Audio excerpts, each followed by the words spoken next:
Hello, and welcome to the Pharmacy Times News Network. I'm Mike Lakar, and your host for our Pharmacy Week in Review. The U.S. Department of Health and Human Services has proposed allowing physicians to prescribe opioid addiction treatment for twice as many patients as they do now. Physicians certified to prescribe medication-assisted treatment for opioid use disorders are currently permitted to prescribe it for up to 30 patients in their first year, and then request authorization to prescribe it to up to 100 patients. If the HHS proposal is adopted, then qualified and currently waived physicians will be able to prescribe it to up to 200 patients. Advocates of this proposed prescription expansion feel it's especially critical for patients seeking help for untreated opioid use disorders. However, some health officials have stressed that the drug's use isn't without risk.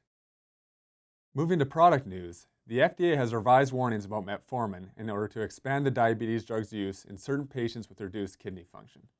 The FDA made this change after reviewing studies that supported metformin's safety in patients with mild to moderate kidney impairment.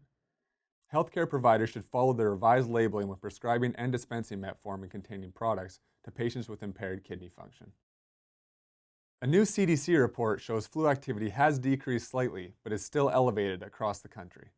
In week 13 of the current flu season, 25 states reported widespread influenza activity, 18 states reported regional influenza activity, 4 states plus Washington, D.C. reported local influenza activity, and 3 states reported sporadic influenza activity.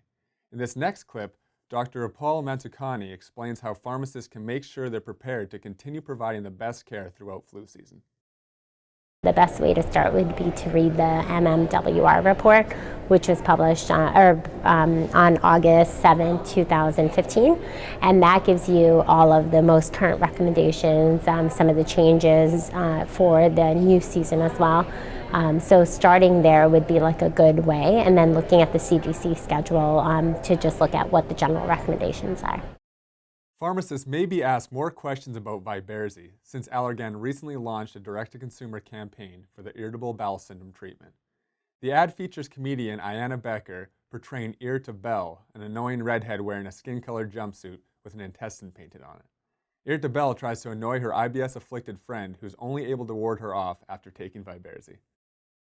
In market news, Walgreens' Community Pharmacist Intervention Program was recently proven to increase medication adherence rates and lower related costs for patients with a wide range of chronic diseases. The program includes in-pharmacy patient counseling, medication therapy management, face-to-face consultations, and online and digital refill reminders, in addition to pharmacist calls and consultations for new-to-therapy patients. This multifaceted approach resulted in 3% higher medication adherence rates and about 2% lower hospital admissions over a 6-month period in 2013. For more great coverage and practical information for today's pharmacists, visit our website and sign up for our daily e-news. And don't forget to follow us on Facebook, Twitter, and Instagram. Thanks for watching our Pharmacy Week in Review. I'm Mike Lakar at the Pharmacy Times News Network.